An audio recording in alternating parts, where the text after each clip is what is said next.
예, 지금부터 제240차 현병환 교수의 바이오 창업 성장 이야기 바이오 아카데미를 시작하도록 하겠습니다. 여러분 잘 계셨습니까? 오늘은 AI 기반 신약 개발의 임상 적용 전략과 사례에 대해서 공부하는 시간을 갖도록 하겠습니다. 요즘 AI 기반으로 하는 임상 개발에 대해서 특히 임상 적용에 대해서 또 많은 얘기들이 지금 전문가들이 나오고 있고요. 또 이런 부분에 대한 공부에 대한 요청도 많이 있었습니다. 그래서 오늘 이 분야의 제일 전문가를 수소문했고요. 그래서 그 대표님을 모셨습니다. 오늘 공부를 해주실 분은 BX플랜트 김희선 대표님이십니다. 김 대표님은 대웅제약, MD바이오랩, 넥스트젠 바이오사이언스, 인벤티드 G랩 등의 기업에서 임상개발, 인허가 이쪽 담당을 전문으로 하셨고 지금은 이제 BX플랜트 대표님으로 계십니다. 또 차의과 대학병원 약학대학교의 김인 교수님으로도 계시네요. 예, 김 대표님 오늘 좋은 정보 부탁합니다. 네, 감사합니다. 네, 안녕하세요. 소개받은 김희선입니다. 오늘 AI 기반 신약 개발의 임상 적용 전략과 사례의 주제를 가지고 좀 발표를 드리도록 하겠습니다. 전반적인 강의는 총 4가지 인트로덕션부터 컨클루전까지 준비를 하였고요. 먼저 인트로덕션을 좀 설명을 드리도록 하겠습니다. 사실 AI 기반으로 신약을 만든다라는 것에 대해서는 사실 한 10여 년 전부터 우리가 상당히 꿈의 내용으로 알고 있었고 그와 관련된 회사들이 사실 많이 나왔었습니다. 그렇지만 이제 제일 중요했던 거는 그렇다면 임상에서의 성공을 했느냐라는 부분에 대한 것이 굉장히 중요한 포인트였습니다. 물론 AI로 만들 수 있고 빠르게 만들 수 있다는 거 우리 알고 있었지만 그래서 우리가 결국에 목적으로 하는 것은 신약으로 성공을 하는 제품이 나오느냐라는 사실 그 포인트였는데요. 그 부분을 오늘 좀 서두에 좀 말씀을 드리도록 하겠습니다. 이 지금 제가 보여드리는 장표는 미국 바이오 제약협회에서 10년마다 임상시험의 성공률을 발표를 하고 있습니다. 이거는 뭐 AI 기반일 수도 있고 아닐 수도 있는데요. 제가 알기로는 여기에는 AI 기반은 포함되지 않은 것으로 알고 있습니다. 그래서 2011년부터 2020년까지의 임상시험의 이제 그 성공률을 보았는데 뭐 1상, 2상, 3상, 4상 이렇게 나와 있는데 실제 1상에서의 성공률은 50%, 2상은 28.9%, 그다음에 3상은 57.8%, 그다음에 4상은 90.6%로서 사실 1상으로 들어가서 NDA 실제 허가까지 받는데 총 성공률은 8%로 알려져 있습니다. 근데 굉장히 낮다고 생각을 하시게 되실 텐데요. 여기서 보시면은 이제 그렇다면 어떤 것이 가장 중요하냐라는 것을 이 보고서에서 얘기를 하고 있습니다. 제일 중요한 것은 인디케이션, 적응증, 어떤 치료제를 개발하느냐, 그 적응증이 중요하고, 그 다음에 바이올로지컬 타겟이 중요하고, 그 다음에 드럭 모달리티가 중요하다. 이 3가지가 가장 중요하다고 말을 하고 있는데요. 사실 이 부분에 대해서는 너무 뻔한 게 아니냐라고 말씀하실 수 있지만, 실제적으로 신약을 개발해 보면 이 3가지를 얼마나 치열하게 고민하고 이 3가지의 연결성을 명확하게 데이터로 설명할 수 있느냐가 가장 중요한 포인트를 할 수 있겠습니다. 글로벌 제약사들이 상당히 많은 신약을 도전하고 있는데요. 그 회사들이 이제 얘기하는 것 중에서도 그러면 우리가 초기 임상하고 후기 임상하고 우리가 좀 전에 1상, 2상, 3상에 대한 말씀을 드렸는데 아시다시피 2상의 성공률이 굉장히 낮잖아요. 그래서 초기 임상에서 우리가 왜 자꾸 실패하지라는 것을 설명했을 때 그 이유를 설명하는 것이 뭐 여러 가지가 있지만 여기서 이제 그 박스 친 2번을 보시면 결국에는 타겟 릴레이티드 된 세이프티 페일리어가 있더라라는 부분이었고요. 그 다음에 후기 임상에서 그러면 우리를 왜 실패하지 했을 때 이건 대부분 에피커시 팩터인데 여기서도 우리가 뭐 다양한 이유가 있을 수 있겠지만 결국엔 불충분한 어떤 베이직 사이언스가 우리 타겟 디지즈에 연결되지 못했기 때문에 우리는 계속 실패를 하고 있더라라는 것이었습니다. 그렇다면 이런 부분에 있어서의 아마 저는 AI가 역할을 할 수 있다고 생각을 하고 있는데요. 실제 AI 드리븐 드럭 디스커버리는 이렇게 트레디셔널한 것과 비교를 했을 때 이거는 앞부분에 이제 아무래도 캔디데이트 도출하는 그 시간을 설명하고 있습니다. 그래서 보통 트레디셔널에서 10년에서 15년이 걸리는데 AI로 엑셀러레이트 하면 3에서 6년이 걸리고 코스트 자체는 70% 정도 리덕션이 될 수 있다라고 설명을 하고 있습니다. 현재 AI로 이용해서 드럭 신약을 개발하고 있는 스테이터스를 보면은 2014년도부터 2015년부터 사실 거의 많이 나오고 있고요. 2023년에는 한 67건 정도의 네, 임상시험이 있는 것으로 알려져 있습니다. 그러면 이제 우리가 중요한 것은 그렇지 트레디셔널한 것과 실제 AI를 이용했을 때 성공률이 어떨까라는 부분인데 기억하실지 모르겠지만 아까 일반적인 트레디셔널에서는 일상에서는 성공률이 50%라고 말씀드렸거든요. 근데 이 논문에서는 AI로 이용하면 90%다라고 설명을 하고 있고 페이즈 2의 성공률은 30%가 채 안 됐었는데요.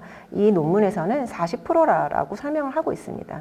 그래서 그만큼 이 AI를 뭔가 이용하면 우리의 성공률이 올라가는구나라는 부분인데 실제 이제 성공률 40%라고 사실 설명을 하고 있지만 제가 이 논문에 이제 서플리먼트를 좀 봤더니 사실 AI를 처음부터 임상까지 다 적용한 그런 사례를 말하는 것은 아니고요. 어느 한 부분이라도 AI를 사용했다면 그것을 이제 AI를 이용해서 가이드드한 드럭 디벨롭을 했다라고 벗고 그것에 대한 것을 데이터베이스로 하고 있기 때문에 약간의 성공률에 대해서는 약간 좀 오버 에스티메이션 되어 있는 것 같기는 합니다.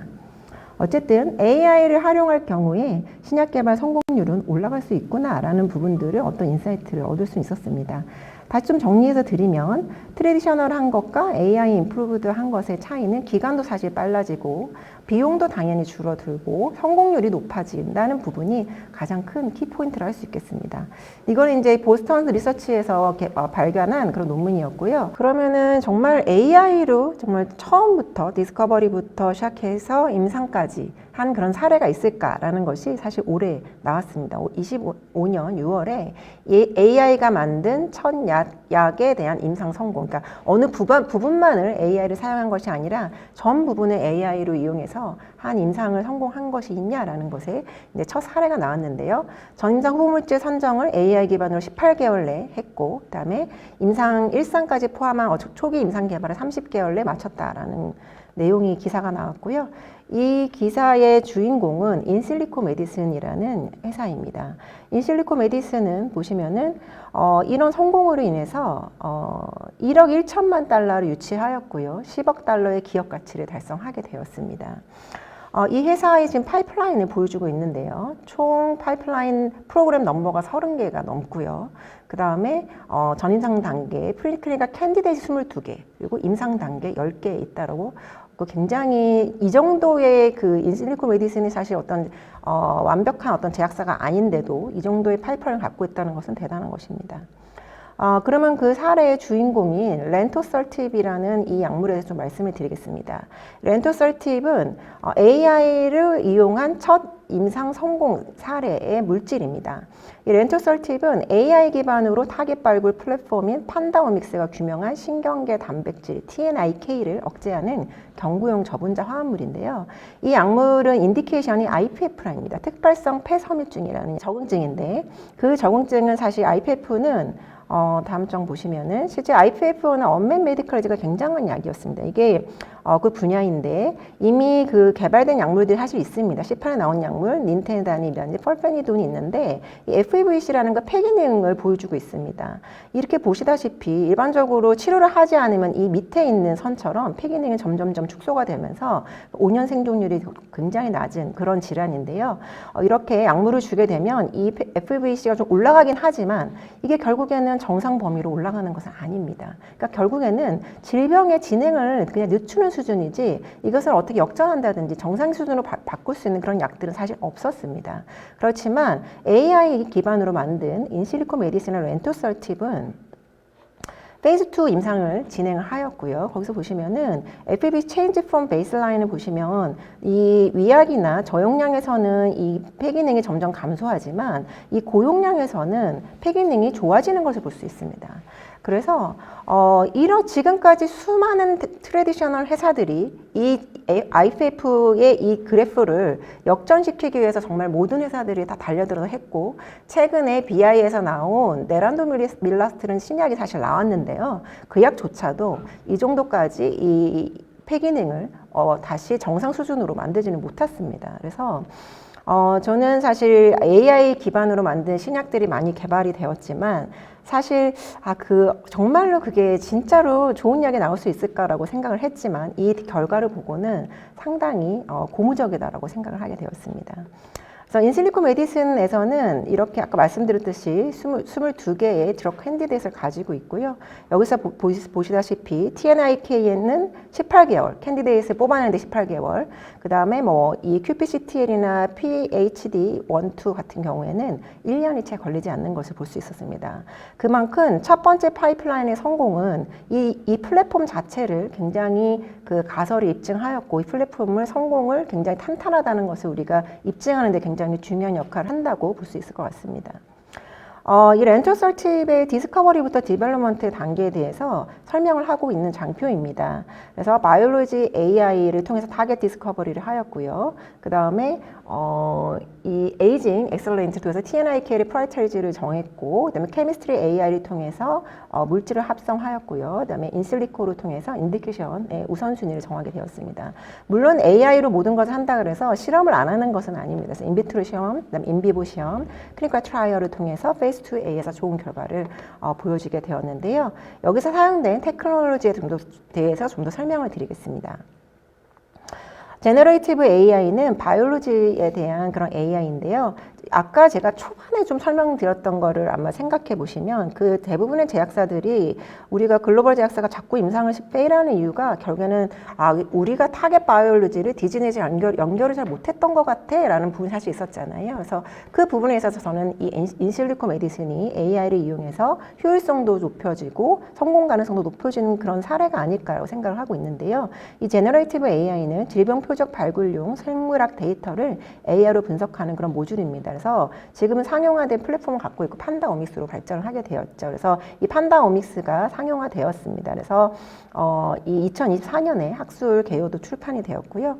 그다음에 케미스트리, 제너레이티브 AI, 케미스트리 AI는 신약 후보 소분자를 생성하는 생성형 화학 모듈입니다. 그래서 케미스트리 42로 상용화되었고 이것이 이제 사용하게 되었습니다.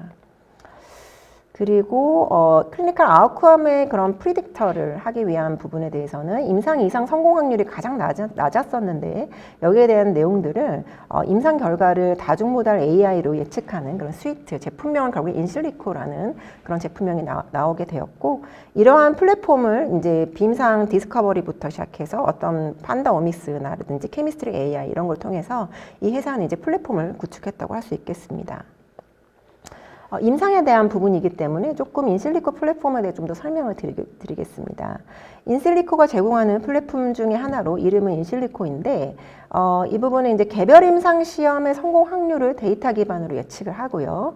그러면 과거 진행 중인 모든 임상 시험 데이터, 대상 질환, 타겟, 연구자 정보를 다 포함하는 그런 멀티모달 데이터를 활용하게 됩니다. 그래서 기존의 설계 단계에서 임상 시험 설계의 약점을 인식하고 업계의 베스트 프랙티스를 참조해서 향상시킬 수 있도록 지원하여서 결국에는 이 포트폴리오 관리 및 위험 평가 기능을 제공한다라는 부분입니다. 이거는 단순히 후보 물질을 설계하는 수준이 아니라 임상시험 단계에서의 전략적 의사결정을 돕는 AI 툴이라고 볼 수 있겠습니다. 실질적으로 이러한 형태를 임상 개발할 때 모두 사용을 인간지능으로 사실 했었죠. 그렇지만 AI를 사용하게 되면 더욱더 많은 방대한 데이터를 통해서 효율성을 올라간다는 부분이 있을 수 있겠습니다. 그럼 지금부터는 이렇게 AI가 우리가 중요하다는 것을 아는데 이걸 우리가 사용할 때 규제적인, 결국에는 우리가 신약을 만들기 위해서 AI를 사용하는 것이니 거기에 대한 규제 트렌드에 대해 좀 말씀을 드리도록 하겠습니다.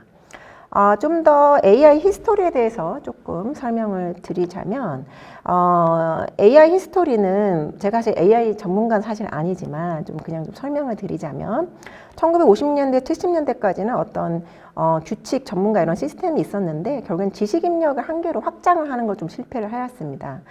그 다음에 이제 1990년대, 2000년대에 들어서면서부터는 기계학습과 데이터, GPU 확대로 데이터가 규칙을 학습하는 그런 패러다임이 자리 잡게 되었습니다. 그리고 2010년대부터 해서는 딥러닝 혁명으로 이미지 내 강화학습, 알파고라든지 트랜스포머가 등장해서 표현학습이 표준이 되게 되었습니다.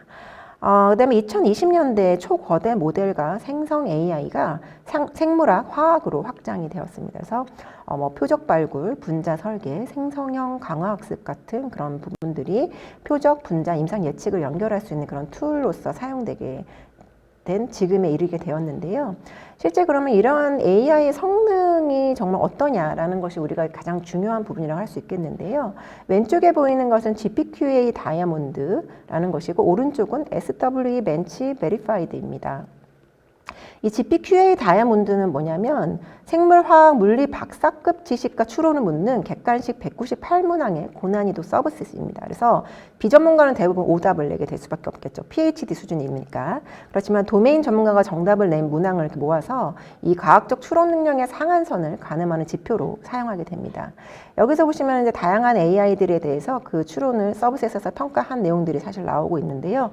2023년부터 2025년으로 갈수록 정확도가 꾸준히 상승했고 일부 최신 모델은 전문가 인간 수준의 영역을 넘보고 있습니다. 그렇기 때문에 그래서 이 부분에 대해서 이제 이포치라는 에서는 자체 재평가로 자기 보고 점수와의 일치성도 검증을 하여서 결국에는 어느 정도 박사급 정도의 그 능력을 갖추고 있다라고 볼 수는 있을 것 같습니다.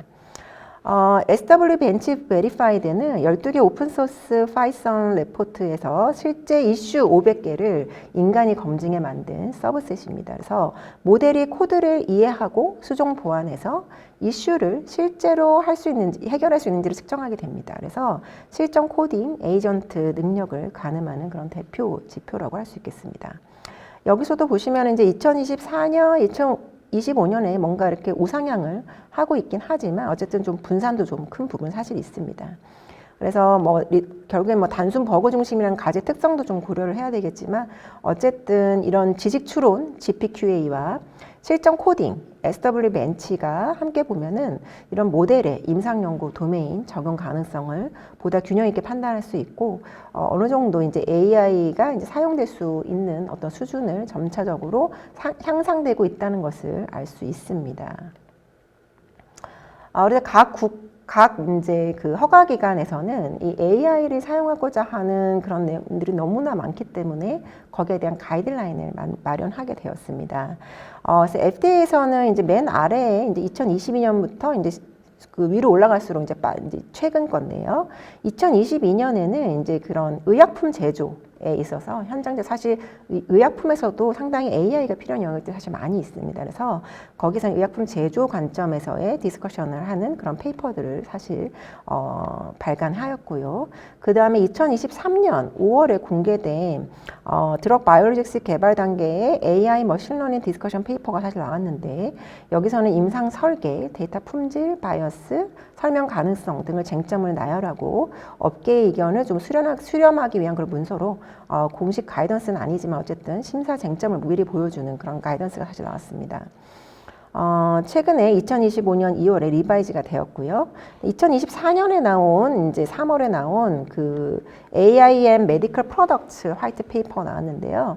이건 진짜 이제 FDA에서 CBER, CDER, CDRH, OCP, 그러니까 FDA의 각 바이올로직이나 케미스트리나 각 부는 각 영역에서 그 각각 기관에서 이걸 어떻게 공조를 하고 어떤 부분을 본인들이 포커스하는지 그 영역을 정리하였습니다. 그래서 각 센터가 어떻게 역할을 분담하고 후속 가이던스에 대한 로드맵을 안내하고 있습니다.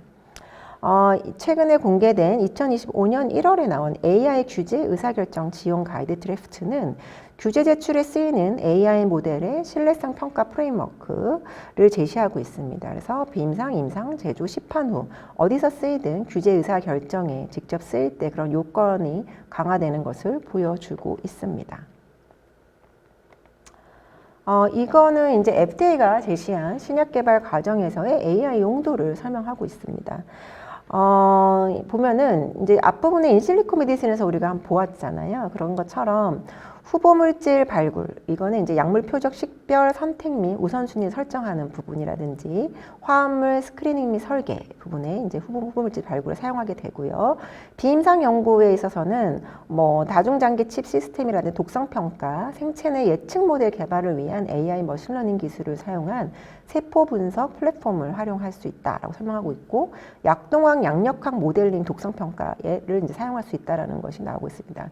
결국에 비임상 연구에서 우리의 목적은 임상으로 가는 것을 어떻게 예측해낼 수 있느냐, 그것을 우리가 얼마나 잘 확인할 수 있느냐라는 부분이기 때문에 그 부분에 대한 것들을 우리가 AI를 사용할 수 있다라고 설명하고 있고요. 임상연구 분야에서는 뭐 참가자 모집부터 시작해서 참가자 선택, 그 다음에 용량 투여 요법을 최적화한다든지 수능도를 측정한다든지 어떤 임상시험 기간을 선정한다든지 임상시험의 데이터를 수집, 관리, 분석하는 부분, 그 다음에 임상의 엔드포인트 평가. 그러니까 실제적으로 임상에서 가장 중요한 거는 이 평가 잣대가 가장 중요한 건데 그걸 엔드포인트라고 사실 부르고 있으면서 이 엔드포인트에서 임상이 이제 그거에서 평가를 했을 때 성공하지 않으면 성공 여부를 결정 지수는 부분이기 때문에 그런 엔드포인트를 어떻게 설정하고 엔드포인트 평가를 어떻게 잘 해낼 수 있느냐라는 부분에 AI를 사용할 수 있다라고 설명하고 있고요. 이건 이제 신약을 허가받을 때까지이고 그 이후에 이제 시판 후 안전관리. 실제 그런 약 이제 많이 보셨을 거예요. 이제 많이 개발을 해서 실컷 약을 만들었는데 결국에 시판 후에 약이 위드드로울 되는 경우를 많이 보셨을 겁니다. 그만큼 시판을 하면서도 굉장히 많은 사람들에게 불특정 다수의 사람들에게 팔리게 되면은 그때 빠르게 그 시그널을 캐치해서 어떠한 세이프티 이슈가 있는지에 대한 것들을 확인해야 됩니다. 실제 임상시험 그 허가 단계까지 하는 임상은 실제 전체 그 환자, 우리가 쓰여질 그 환자에 비하면 진짜 작은 1,500명 정도 많아야 뭐 물론 그 임상시험마다 인디케이션마다 많이 다르겠지만 에버리지 한 1,500명 정도로 생각을 합니다. 그 정도에서 본 데이터로 실제로 이제 이제 약이 시판된 다음에 쓰이는 그 환자에서 일어날 일들을 모두 예측해낼 수는 없습니다. 그렇기 때문에 시판 후에 굉장히 많은 환자들에게 쓰이면서 거기서에 발생되고 있는 다양한 안전 시그널 그런 부분들을 잘 사례를 식별하고 분류하고 검증하고 평가, 제출할 수 있는 그런 안전관리가 상당히 중요하고 여기에 대한 데이터를 신약의 경우에는 거의 매년 계속 제출을 하게 되어 있습니다. 그렇기 때문에 리스크 매니지먼트 관점에서 이 부분 굉장히 중요하고 많이 강조되어야 될 거라고 생각합니다. 그다음에 첨단 의약품 제조에 있어서도 앞부분 말씀드렸듯이 공정 설계를 최적화한다든지 어떤 고급 공정을 제어한다든지 스마트 모니터링 및 유지 관리, 트렌드 모니터링 이런 부분에 있어서의 점차적으로 규정해서 이런 것들을 요구하고 있습니다. 그렇지만 그런 방대한 데이터들을 사람이 다 일일이 확인할 수는 없죠. 그렇기 때문에 AI를 활용한 첨단 의약품 제조가 점차적으로 강조되고 있고 거기서의 용도는 점점 더 확대될 것을 생각하고 있습니다. 최근에 기사를 보시면은 국내에 여러 제약사에서도 AI 공장을 만들었다. 이런 내용들 사실 많이 보셨을 겁니다. 그렇기 때문에 이 부분에서의 적용도 중요하게 다뤄지고 있습니다. 지금까지는 FDA에 대해서 좀 설명을 드렸고요. 지금 이제부터 AMA에 대해서 좀 설명을 드리겠습니다. 유럽에서는 좀 더 그 핵심은 두 가지 리스크 기반과 인간 중심을 조금 더 강조해서 설명을 하고 있고요. EMA도 또한 AI 머신러닝은 의약품 전 생애 주기에 쓸 수 있지만 그 사용 목적과 위험에 비례해서 요구 수준은 달라질 수 있다라고 설명을 하고 있고요. 그래서 뭐 디스커버리, 비임상, 임상, 뭐 제품 개발, 제조, QC, 뭐 시판 후까지 각각의 그 변경 관리 요구를 모두 명시를 하고 있고 책임과 규정에 있어서는 GXP 준수 책임은 이 제약사에게 있는 거고 모델 개발 뭐 이런 거에 대한 역할 분담은 모두 다 문서화해야 된다. 그리고 결국에 윤리와 기본권을 고려하는 휴먼 센트릭 원칙을 정 가중에 적용해야 된다라는 부분 서두에 말씀드렸듯이 리스크 기반 인간 중심을 좀 더 강조하고 있습니다. 또 기술적인 고려 측면에 있어서는 데이터 편향이라든지 설명 가능성, 검증용 분리 데이터, 실사용 모니터링, 자동화 의사결정 시 인간이 감독해야 된다라는 부분, 이런 부분들이 좀 더 고려된다고 설명하고 있습니다. 2023년에 드래프트가 공개된 이후에 의견을 수렴하고 있고요. 2024년에 채택돼서 최종본이 게시가 되었습니다. 이후에 세부 가이드가 추가될 예정입니다. FDA가 좀 더 이제 규제 의사결정 지원에 쓰일 AI의 크레더빌리티를 좀 더 요구한다면 EMA는 같은 취지의 리스크 기반 운영과 인간 감독을 좀 더 강하게 요구하고 있다라는 측면을 좀 보시면 될 것 같습니다. 그렇다면 한국은 어떠냐라는 측면인데요. 식약처에서도 AI 규정과 백서를 발간하였습니다. 2024년 6월에 의약품 개발 시 인공지능 활용 안내서를 식약처가 공개하였고요. 여기서는 의약품 개발 전주기에서 AI를 쓸 때 데이터, 모델, 거버넌스 요구를 정리한 기본 문서입니다. 그래서 이런 부분들을 이제 식약처에서 발간을 하였고요. 왼쪽에 보이는 이 발간서입니다. 그리고 2024년 12월에는 산학 규제 공동체인 ARICTT가 있습니다. 거기서 AI의 임상시험 활용 권고안을 발표했습니다. 그래서 계획 단계, 수행, 그다음에 분석 단계로 나눠서 사용 조건, 편향, 형평, 편견, 변경 관리, 사람의 감독에 대해서 자세하게 구체화해야 되고 있습니다. 그래서 국내 임상에서 AI를 적용할 때 실무 체크리스트로 쓰기 좋을 것 같습니다. 결국에 국내에서의 그런 프레임도 사실 이제 여기 아까 노란색으로 표시되어 있는데 국내의 그런 활용 안내서 자체는 EMA 가이드라인을 많이 따르고 있습니다. 그래서 식약처 그런 안내서로 원칙적인 부분을 맞추고 ARI CTT 권고안으로 임상 운영 세부를 잘 확인하시면 AI를 적용하는 데 많은 도움이 되실 것으로 생각합니다. 지금까지 저희가 이제 AI 인트로덕션과 그 다음에 이제 규제적인 트렌드를 좀 설명을 드렸는데요. 지금부터는 AI의 임상시험 활용 사례에 대해서 좀 설명드리도록 하겠습니다. 지속적으로 이제 말씀을 드리지만 디스커버리, non-clinical, clinical, 그다음에 어프루벌, 포스트 어프루벌까지 AI의 활용 범위는 전 범위에 펼쳐 있다라고 말씀드릴 수 있겠고, 이 디스커버리 단계에서는 뭐 타겟 발굴이라든지 리드 발굴, 그래서 뭐 아까 말씀드렸듯이 뭐 표적, 기전 노출 이런 구조 오믹스 문헌들을 모두 결합해서 후보를 만들고 뭐 알파폴드 3나 이런 걸 통해서 구조 상호작용 예측에 모두 설계를 가속할 수 있는 부분들이 있죠. 그다음에 히트리드 같은 경우에도 생성 최적화 모델로 합성 가능성과 물성, 제약 그런 부분들 약을 만들어낼 수 있느냐 이런 부분까지 모두 최적화가 가능한 부분이 디스커버리 단계에서 굉장히 AI를 활발하게 사용하는 부분이라 할 수 있겠습니다. non-clinical 단계에서 앞부분에 뭐 좀 설명을 드리긴 하였지만 어쨌든 좀 더 좀 데이터 기반으로 이미 하고 있는 이 초록색 부분들이 좀 더 적극적으로 사용하고 있는 부분이라고 할 수 있겠는데요. 샌드 변환이라는 부분이 있습니다. 이건 뭐냐면 비임상 데이터를 이제 규제기관에 제출할 때 우리나라는 아닌데 FDA나 이런 데 제출을 할 때 어떤 규격화된 데이터로 내기를 원하고 있습니다. 그래서 그 데이터를 좀 규격화시키는 부분에 있어서 AI 매핑, 그런 QC, 그다음에 자동화 이런 것들에 AI에게 많이 투입이 되고 있습니다.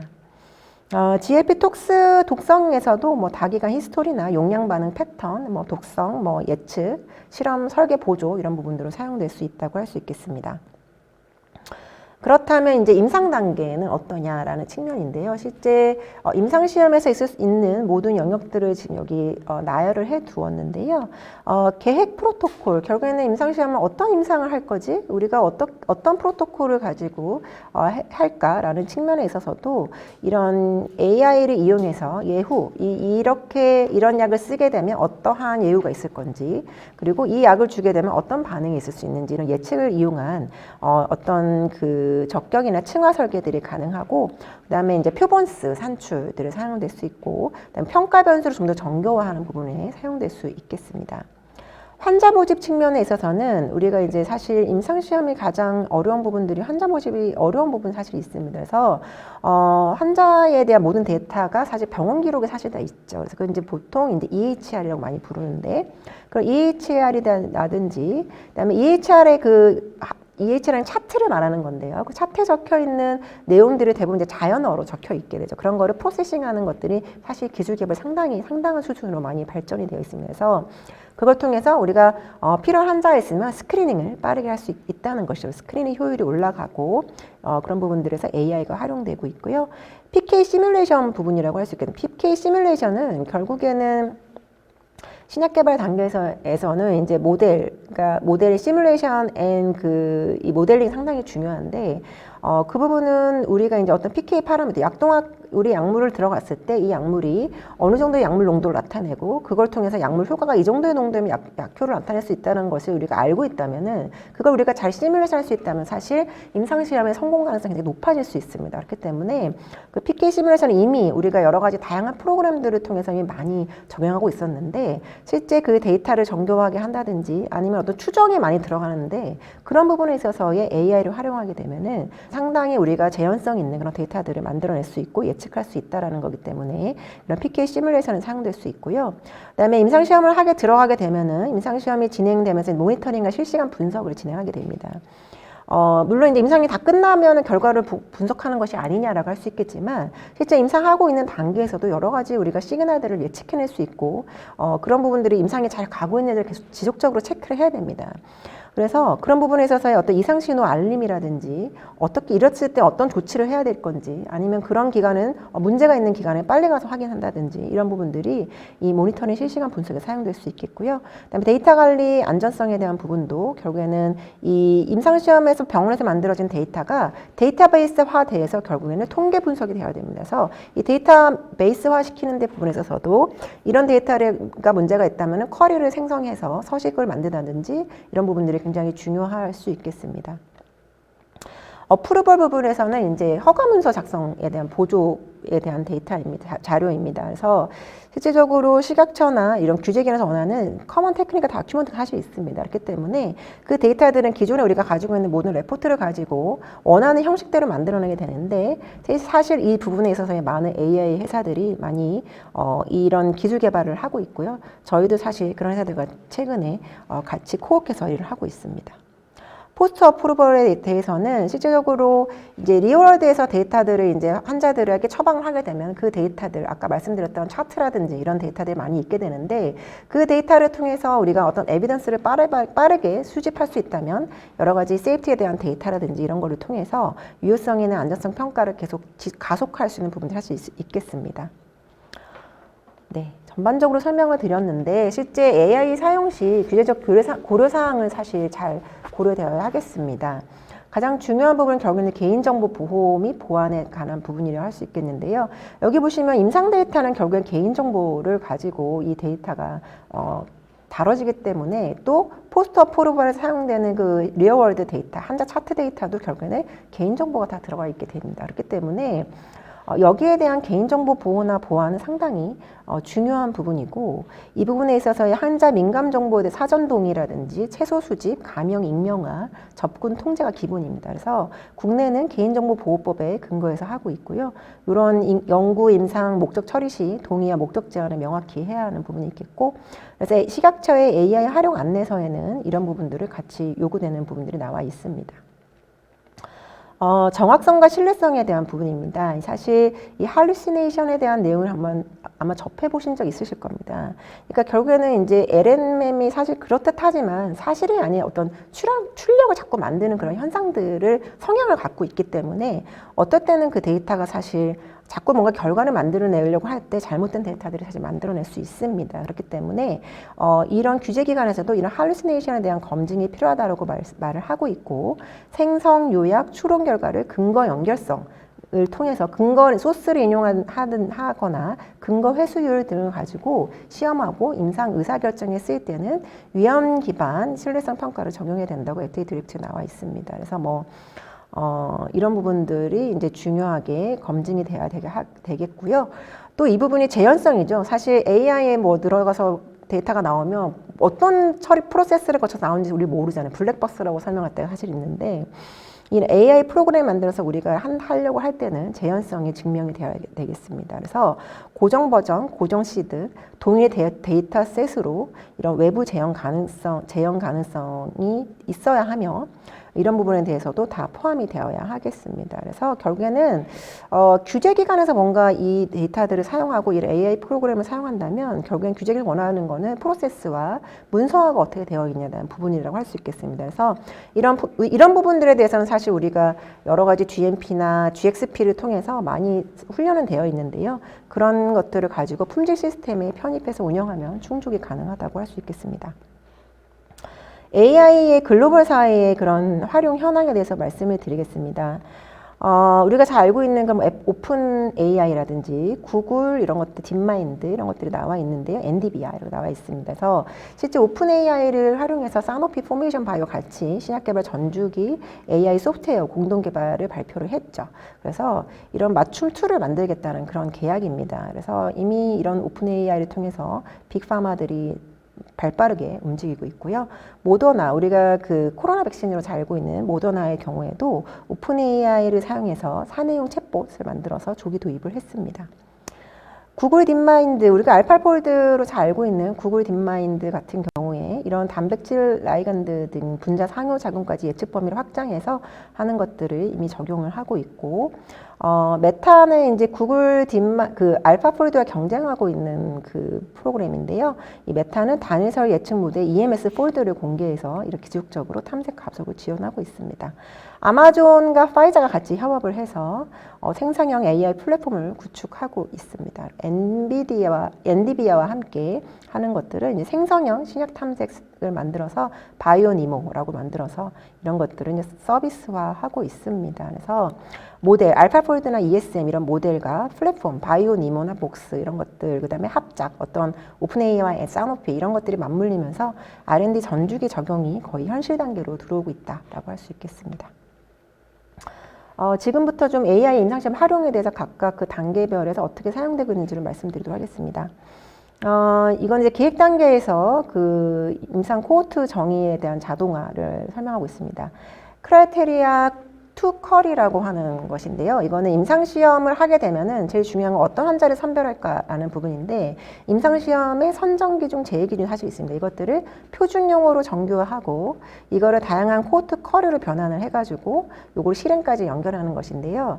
실제적으로 그 임상시험의 DB, 이런 임상시험을 그 우리가 하게 되면은 대부분 레지스트리에 다 올리게 되어 있습니다. 왜냐면은 이제 임상시험은 결국에는 투명성이 중요한 거거든요. 그렇기 때문에 그렇게 레지스트리에 먼저 올리게 되어 있는데, 그런 레지스트리 그 굉장히 유명한 사이트가 clinicaltrial.gov입니다. 우리도 어떤 임상시험을 하게 될 때 clinicaltrial.gov에 들어가서 우리가 지금 뭐 당뇨약을 개발하고 싶다. 그러면 당뇨약으로 임상을 무엇을 하고 있지? 어떤 식으로 어떤 환자들을 선정해서 어느 몇 명의 환자를 대상으로 어떤 평가 변수를 하고 있는지에 대한 것들을 모두 올리게 되어 있습니다. 그래서 이 clinicaltrial.gov를 기준으로 모두 분석을 해서 크라이테리아 투 컬에서 공개된 수천 개의 그런 시험 기준들을 자연어 처리로 구조화 해서 유사기준 템플릿을 만들어서 신규 프로토콜의 기준을 만드는 거죠. 사실 이거를 인간지능으로 다 하고 있었던 부분이거든요. 근데 이것을 이제 크라이테리아 투 컬이가 AI를 이용해서 훨씬 더 효율적으로 빠르게 할 수 있는 것들을 만들었고, 그거를 이제 오디시나 아틀라스랑 연결해가지고 시각화하고 생성화하고 그런 몇 명의 환자를 해야 되는 것까지 산출이 가능하겠습니다. 그 다음에 이제 메타러닝 기술인데요. 메타러닝이라는 건 뭐냐면 학습하는 방법을 학습하는 것입니다. 그것이 메타러닝이고, 그걸 학습해서 여러 가지에서 얻은 경험을 바탕으로 새 과제에 빠르게 적응하도록 학습 알고리즘 자체를 최적화하는 그런 접근이 메타러닝입니다. 그래서 이걸 기반으로 해서 임상시험 설계하는 그런 보조 사례들을 보여주고 있는데, 그래서 다양한 그런 주제로 좀 군집화시키고 그거를 시계열로 연결을 시켜서 이걸 메타러닝으로 빠르게 적용을 이제 합습을 시키게 되면은 기존에 이제 논문들을 이제 가지고 하는 거죠. 그걸 보면은 이제 임상시험의 뭐 비용 절감이라든지 성공률을 증대할 수 있다라고 하는 것인데요. 실제 이제 이것들을 할 때는 결국에 이제 블랙박스, 이게 어떤 거를 가지고 처리해서 했는지 알 수 없다라는 부분과 외부 변수들이 사실 있게 되고요. 그다음에 한 번도 안 해본 그런 퍼스트 인 클래스도 예측하기 사실 어렵겠죠. 그런 부분에 좀 한계는 있지만 이 정도로 이제 사람을 대체하는 수준을 넘어서는 그런 기술들이 계속적으로 개발되고 있다라고 할 수 있겠습니다. 아까 말씀드렸듯이 이제 PK 모델링은 우리가 용량 예측에 상당히 중요한 툴입니다. 그래서 새로운 용법 용량 예측한 그런 사례들을 보여주고 있는데요. 뉴럴 OD라는 이것은 신경 미분 방정식입니다. 이거는 데이터에서 PK 동력학 자체를 자기가 막 학습을 해가지고 환자 맞춤형 용법 용량 시뮬레이터를 만들 수 있습니다. 그러니까 데이터가 많지 않더라도 그걸 가지고 개별 환자 특성을 반영해서 용도 시간 곡선을 더 잘 맞추고 투여 간격 용량을 좀 개인화할 수 있다라는 것이 이제 장점이 될 수 있고 트라스투즈맵에서도 이미 사용된 그런 사례들이 있고요. 여기 그 오른쪽 아래에 있는 이 그래프들을 보면은 이건 이제 기존의 다른 AI하고 비교한 것들을 보여주고 있는데 뉴럴 OD를 사용했을 때 가장 예측력이 좋았다라는 부분들을 설명하고 있습니다. 이것도 사실은 아주 좋지만 뭐 이런 학습 자료가 좀 단위 데이터다, 블랙박스가 있다, 뭐 이런 부분들이 다양한 뭐 외부 사건들을 미반영하기 어렵지만 어쨌든 그런 리미테이션을 알고 우리가 활용을 한다면 상당히 효율적인 부분이라 할 수 있겠습니다. 임상시험 실시기간 선정에 관한 부분입니다.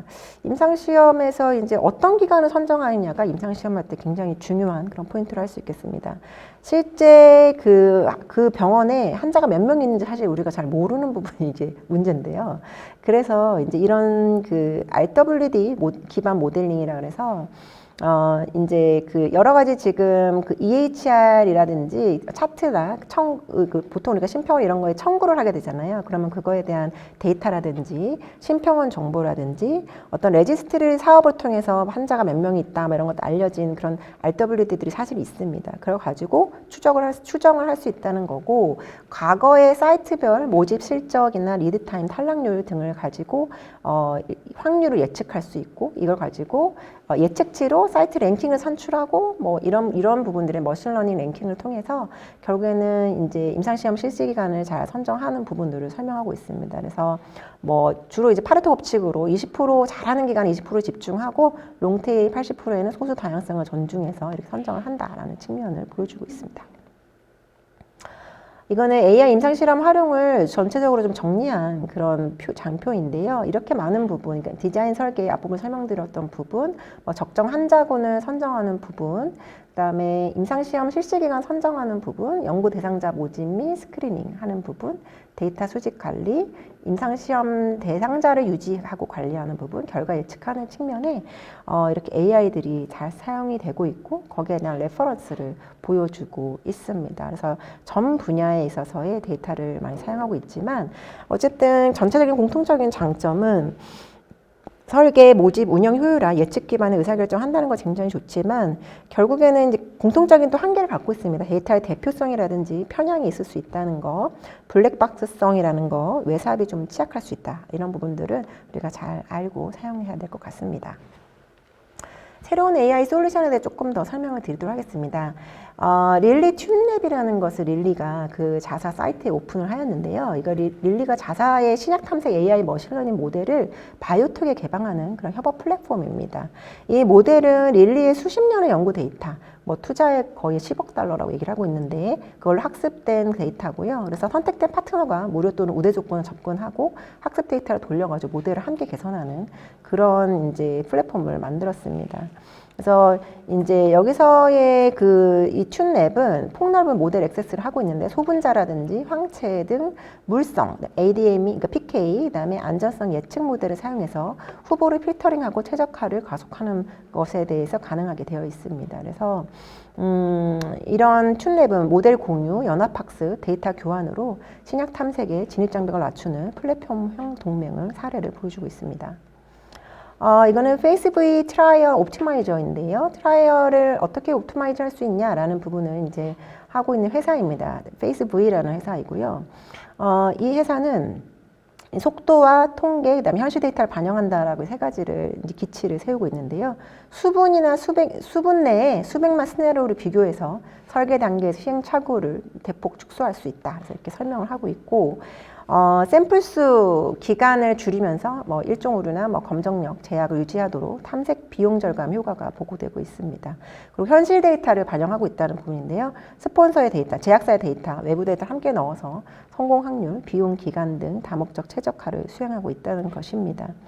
그래서 이 회사에서 나온 플랫폼에 이제 보면은 이렇게 해서 최적화하고 난 다음에 보시다시피 코스트까지도 설명하고 있습니다. 이 전 세계 지도에서 이런 데서는 뭐 환자 모집이 리크루팅이 어떻고 비용이 어느 정도 수준이다라는 것을 다 보여주고 있습니다. 그만큼 우리가 어떤 것들을 계획하고 선정하고 국가를 선정하고 그다음에 어떤 그 임상시험을 좀 더 이런 정보들을 다 안다면은 임상시험을 가속화하는데 상당한 도움이 될 수 있겠죠. 사실 이런 데이터들을 사실 접근하기 사실 많이 어려웠었는데 AI를 사용해서 상당히 이 데이터의 접근성 높이고 성공률을 좀 더 높이고 우리가 좀 예측 가능성이 점점 올라갈 수 있다라는 부분을 보여주고 있는 사례입니다.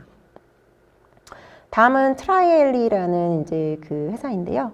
이 회사는 이제 그 환자 모집 자동화 에이전트입니다. 그래서 케이스 스터디를 보여주고 있는데 이제 병원에서 그 환자가 얼마나 있는지 이런 것들을 병원에 있는 그 임상시험을 도와주는 그런 간호사들이 사실 있습니다. CRC라고 보통 우리가 부르는데 그 CRC들이 그 EHR을 그러니까 병원에 있는 데이터들을 스크리닝을 해서 환자에게 전화도 돌리고 그렇게 해서 이제 이런 사람이 될 것 같다. 뭐 이렇게 해서 연결을 하는 것들이 이제 CRC들이 역할을 많이 하게 되어 있는데 여기서 이제 말하는 것은 자기네 시스템을 이용하게 되면 한 명을 우리가 쓰더라도 20명의 효과를 낼 수 있다라는 것입니다. 그리고 인놀의 속도는 6배가 빨라지고 그 다음에 한 뭐 절반 정도밖에 우리 시간이 안 걸린다. 뭐 이렇게 설명하고 있습니다. 그래서 저도 이제 그런 얘기를 많이 들었는데요. AI를 활용하게 되면은 얼마나 AI를 활용하고 있습니다 했을 때 우리가 업무 효율이 한 30% 빨라졌어 이러면 사실 AI를 활용하지 못하고 있는 거고요. AI를 정말 잘 사용하는 유저는 내가 12명이 있는 것 같아 라고 얘기한다는 사실 제가 AI 전문가한테 들은 적이 있는데요. 그만큼 이 트라이엘리에서는 한 명이 하던 일을 20명의 CRC를 두고 있는 거로 똑같은 효과를 낼 수 있다라고 설명을 하고 있습니다. 물론 이제 회사가 그렇게 주장을 하고 있는 거고요. 이제 사례들로 하고 있는 것들을 점점점 입증해 나가야 되는 것이 생각을 합니다. 어쨌든 기존에 하고 있던 프로세스들을 AI를 활용해서 얼마나 활용할 수 있느냐, 정확성을 높일 수 있느냐의 그런 사례를 볼 수 있고 설명드릴 수 있겠습니다. 새로운 AI 솔루션 아이디어인데요. 이거 국내에 이제 사례로 이제 설명드릴 수 있겠고, 국내에 사실 공공의료보건의료 데이터가 상당히 많이 오픈이 되어 있습니다. 그래서 환자 모집을 예측하고 접촉까지 이을 수 있다는 그런 파이프라인 제안인데요. 공공의료 공공데이터에서 질병 코드별, 그 다음에 연 지역, 기간 단위에 따라서 진료량을 집계할 수 있고 잠재 모집 풀을 산출할 수 있습니다. 이런 걸 가지고 이런 시각화가 가능하고요. 그래서 그 우선 기간, 지역을 선정할 수 있고 여기서는 이제 사실 그 심평원 데이터를 가지고 하는데 결국에 사전 동의가 가장 중요하다고 할 수 있겠습니다. 환자가 사전 동의를 해서 연락처까지 모두 동의하게 할 경우에 이런 데이터가 오픈이 되면은 거기서 이제 환자 보호자 대상 안내 캠페인을 병행해서 우리가 개인정보는 모두 다 이런 보상까지 다 표준화 시켜서 한다면은 환자 모집도 우리나라도 얼마든지 그 공공 오픈된 데이터를 가지고 가속화할 수 있다는 것을 보여주고 있습니다. 좀 결론을 말씀드리도록 하겠습니다. 지금까지 AI를 이용해서 이제 전 분야에서의 이제 활용되고 있는 신약 개발 측면을 조금 포커스해서 잘 말씀을 드렸는데요. 이 모델 인폼드 드럭 디벨롭먼트라는 것은 FDA에서 요즘에 이제 신약에 대한 개발을 할 때 처음부터 이런 컨셉을 가지고 드럭 디벨롭먼트를 좀 하고 우리랑 좀 상의해주면 좋겠어라고 얘기하는 부분입니다. FDA가 이제 모델 인폼드 드럭 디벨롭먼트를 강조하는 이유는 임상의 성공률, FDA도 굉장히 신약을 빠르게 나와서 많은 환자들에게 접근성을 높여주기를 사실 원하고 있습니다. 그렇기 때문에 이 가이드를 주는 것이죠. 그래서 모델 인폼드 처음부터 개발할 때 이 모델을 자꾸 만들어가면서 하라는 것입니다. 그 말은 PK를 잘 고려를 하고 PK, PD까지 디지즈 모델에 대한 부분이라든지 시스템 바이올로지, 그다음에 구조 기반적인 어떤 활성에 대한 부분, 인실리코 모든 트라이얼 자료, 시뮬레이션 자료들을 가지고 모델을 자꾸 만들어서 드럭 디벨롭먼트를 하라는 것입니다. FDA가 이렇게 했을 때 장점을 뭐라고 설명하고 있냐면 도즈 셀렉션을 굉장히 잘할 수 있다라고 설명하고 있고 클리니컬 트라이얼 시뮬레이션을 통해서 성공 가능성을 예측할 수 있어 그렇게 설명하고 있고 그다음에 어떤 예측적인 메카니스틱을 기반한 세이프티 이블레이션도 가능해 결국 세이프티 이슈로 실패하는 것을 없앨 수 있어 성공 가능성 도주를 다 선택함으로써 성공 가능성을 높일 수 있어 이렇게 설명을 하고 있습니다. 그래서 실제적으로 FDA는 MIDD 이볼루션을 상당히 열심히 진행해왔고요. 사실 이게 뭐 최근에 발생한 내용들은 아니고 1991년도부터 지속적으로 가이드라인을 만들고 있습니다. 그래서 지금 훨씬 많은 부분에 있어서의 MIDD, 모델 인폼드 드럭 디벨롭먼트를 굉장히 강조하고 있고 다양한 부분에 설명을 하고 있습니다. 저는 이제 앞부분에 이렇게 설명드렸듯이 그 인실리코 메디신에서 한 방식이 이런 모델 인폼드 드럭 디벨롭먼트가 아닌가 싶습니다. 그래서 이런 방대한 자료들 통해서 우리가 인간지능으로 할 수 있지만 그런 방대한 자료들을 가지고 모델을 만들고 AI를 가이드로 해서 우리가 좀 도움을 얻어서 한다면 신약 개발에 성공하는 것에 좀 더 가까이 갈 수 있다라고 생각을 합니다. 좀 말씀을 드리면은 이제 마지막은 말씀드리겠는데요. 결국 드럭 디벨롭먼트 과정은 뭐 AI가 있고 뭐 다 중요한데요. 결국엔 이 시스테믹 어프로치라는 측면입니다. 디스커버리, 뭐 톡식 비임상, 뭐 임상 1, 2, 3상 다 있지만 결국에는 좋은 약을 만들기 위해서는 각각 단계가 서로 디스커션이 활발하게 이루어져야 됩니다. 그리고 결국에는 그 이전에서의 지식이 난리지가 빌드되지 않는다면 우리는 한 발자국도 앞으로 나아갈 수는 없습니다. 근데 그 난리지를 좀 더 풍성화시키고 그다음에 좀 더 모델을 가지고 만들어놓은 예측성을 가지고 그 예측성에 대해서 각각의 인간들, 그다음에 사람들이 전문가들이 같이 붙어서 이거의 디스커션을 좀 더 강조한다면 앞으로 좋은 신약으로 우리가 지금 굉장히 고통받는 그런 환자들에게 좋은 약을 개발하는 데 있어서 큰 역할을 할 수 있다고 생각합니다. 이상으로 네. 강의를 마치겠습니다. 네, 감사합니다. 네. 오늘 공부 많이 했습니다. 지금 신약 개발에 이제 AI를 많이 쓰고 있을 텐데요. 네네. 그러니까 글로벌 선진국들이 AI를 사용해서 신약 개발에 쓰는 거하고 우리나라의 상황하고 객관적으로 이렇게 보시면은 어느 정도 지금 우리나라가 그걸 활용을 하고 있고 어떻게 될 것 같습니까, 상황이? 네. 이미 이제 그 아까 인실리코 메디슨처럼 20개 파이프라인 있는 거 보셨을 거고요. 그런 이제 인실리코 메디슨은 이제 가장 선두 기업이지만 사실 미국 글로벌사에서는 훨씬 많은 회사들이 사실 많이 있습니다. 국내에도 이와 더불어서 AI와 관련된 AI 가이드들 그 시작 개발 회사들이 사실 벤처 기업들이 사실 많이 있는데요. 실제적으로는 이제 제일 중요한 것들은 그 데이터, 방대한 데이터를 어떻게 결국에 좋은 데이터들을 얼마나 질 높은 데이터들을 많이 확보하냐의 문제일 것 같습니다. 그런 그렇죠. 측면에 있어서 이제 글로벌사들은 훨씬 좀 더 접근성이 다양하고 그런 부분이 아무래도 좀 더 성공해서 높이고 있지만 사실 오픈된 데이터들 많이 있습니다. 아까 말했던 오픈 AI라든지 뭐 구글 딥마인드나 이런 것들을 활용해서 국내사들도 열심히 하고 있고 실제적으로 이제 그 국가별로 AI 활용도를 이제 그 랭킹을 매긴 그런 지표가 사실 있었는데 사실 한국도 이렇게 뒤처지지 않습니다. 그렇군요. 네네. 그렇기 때문에 사실 이렇게 조그만 나라에서 지금 굉장히 많은 벤처들이 나오고 있고 신약을 열심히 개발하고 있는 것처럼 국내사들도 충분히 따라갈 수 있고 어찌 보면 AI가 있기 때문에 역전도 가능할 수 있다라고 생각을 했습니다. 굉장히 고무적인 얘기네요. 네네. 신약 개발 과정이 이제 굉장히 초기부터 네. 후기까지 굉장히 다양하지 않습니까? 네네. 근데 AI가 들어가면 어느 단계에서 가장 효과적인 효율을 발휘할까요? 네, 지금까지 보면은 아마 이제 그 초기 약물 탐색 단계에서 가장 활발히 활용되고 있는 것 같습니다. 그래서 과거 그 부분에 대해서는 이미 많이 입증이 된 것 같습니다. 그래서 과거 수년이 걸리던 것들이 이런 타겟 화합물 매칭 과정을 통해서 몇 달 만에 수행할 수 있다는 사례들이 많이 나오고 있어서 이런 부분이 이제 많이 훨씬 가장 효과적으로 가장 기여하고 있고 최근에는 임상 단계에서 뭐 환자 모집 예측, 임상 설계, 최적화 이런 거 나오고 있지만 확장되고 있지만 어쨌든 그 초기 단계가 가장 활발한 부분이라 할 수 있겠습니다. 그 규제 기관들도 이제 여기에 대해서 많은 준비를 지금 하고 있고 실제로 많은 또 가이드라인도 제시하고 있고 네. 성과들도 내고 있을 텐데요. 그 규제 기관들은 어떤 점을 주로 많이 볼까요? 네, 가장 중요한 부분은 AI의 투명성과 그다음에 데이터 신뢰성인 것 같습니다. 네.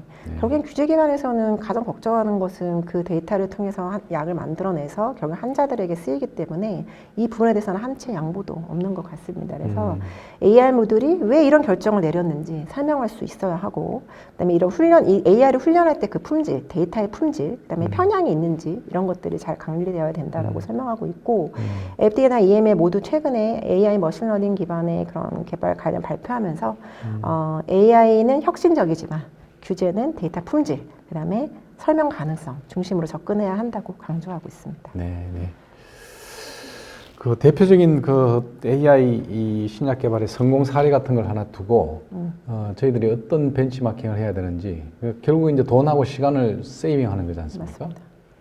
예, 어느 정도로 세이빙이 되고 어떤 효과가 있었는지 한번 강조해서 그래서 많은 기업들이 이걸 어떻게 한번 활용할 수 있는지에 대해서 좀 다시 한번 정리 좀 해주십시오. 네네.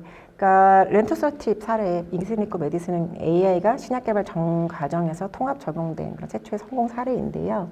아까 서두에 말씀드렸듯이 이제 비용에 대한 건 70% 리덕션이라는 부분이 나와 있었고요. 캔디데이트 도출까지.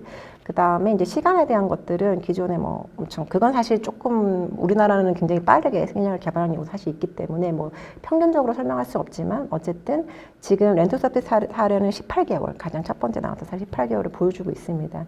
그래서 그럼 이제 돈과 시간 부분들이 사실 가장 중요한다고 할 수 있겠지만 저는 그 다음에 더 중요한 돈하고 시간은 어떻게든 우리가 뭐 쓸 수는 있는데 그렇게 해서 성공하느냐라는 측면인 것 같습니다. 그래서 그런 측면에서 저는 사실 AI를 반신반의했었지만 실제 렌토서티 사례를 보면서 이 성공 우리가 기존에 왜 자꾸 신약이 실패하지라는 측면에서 이런 아까 말씀드린 인디케이션 타겟 그런 모달리티의 어떤 연결성, 디지즈의 초기의 데이터 디스커버리가 이런 인디케이션 개발과 어떻게 연결이 되느냐의 부분을 어떻게 설명 가능하게 설명할 수 있느냐의 측면에 있어서 이 AI가 해내고 있다는 측면이 AI를 활용했을 때 훨씬 더 성공 가능성을 가장 어려운 IPF라는 질환에서 보여주고 있다는 것을 봤을 때 돈과 시간도 중요하지만 이렇게 인실리코 메디슨에 이용된 플랫폼들을 활용해서 우리가 지금 그 플랫폼을 만들 수는 없지만 현재 하고 제가 이제 그걸 보면서는 우리가 만약에 어떤 신약을 개발하고 있다면 그 플랫폼에 한번 넣어서 이 예측이 되는지를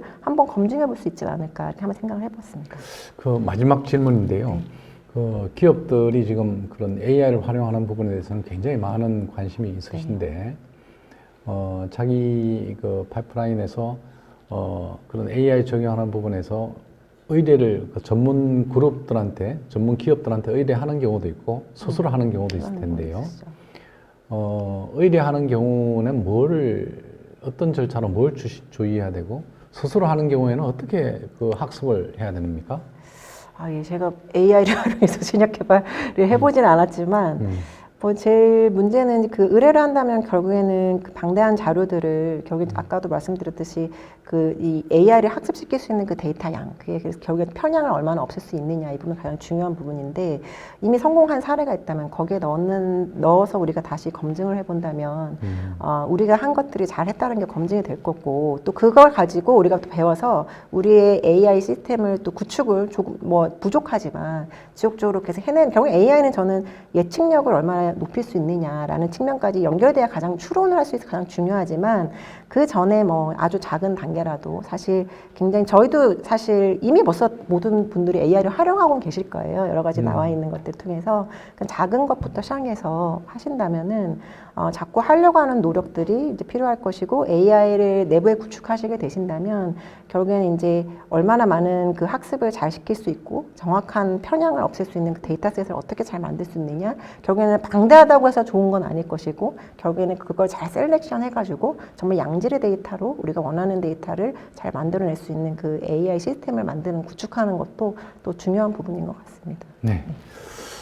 여러분 잘 들으셨습니까? 굉장히 이 시적절한 그런 주제로 생각됩니다. 제가 저희들이 도와주고 있는 기업들 중에 최근에 어떤 대표님이 그런 말씀하셨습니다. VC들한테 이제 시리즈를 봤는데 투심이 보고서에 그 기업 신약 개발에 있어서 AI를 어떻게 활용할 것인가에 대한 전략을 보고해달라라는 얘기가 있었답니다. 사실은 평생 바이올로지 하신 그런 훌륭한 연구자들께서 이 AI까지 이제 공부를 하셔야 되니까 굉장히 당황스러울 걸로 생각이 됩니다. 근데 이런 부분에 대한 요구가 투자 측에서 자꾸 일어나기도 하고 또 필요가 제기가 되기도 하고 이런 것이 현황이기도 합니다. 그래서 같이 이런 시간을 자꾸 가지고 공부하고 그렇게 할 수밖에 없는 것 같습니다. 저희들도 계속 좋은 정보 올리도록 그렇게 하겠습니다. 오늘 유익한 강의를 진행해 주신 김희선 대표님께 다시 한번 감사의 말씀을 드리면서 네, 오늘 240차 현병환 교수의 바이오 창업 성장 이야기 바이오 아카데미를 모두 마치도록 하겠습니다. 여러분 감사합니다. 감사합니다.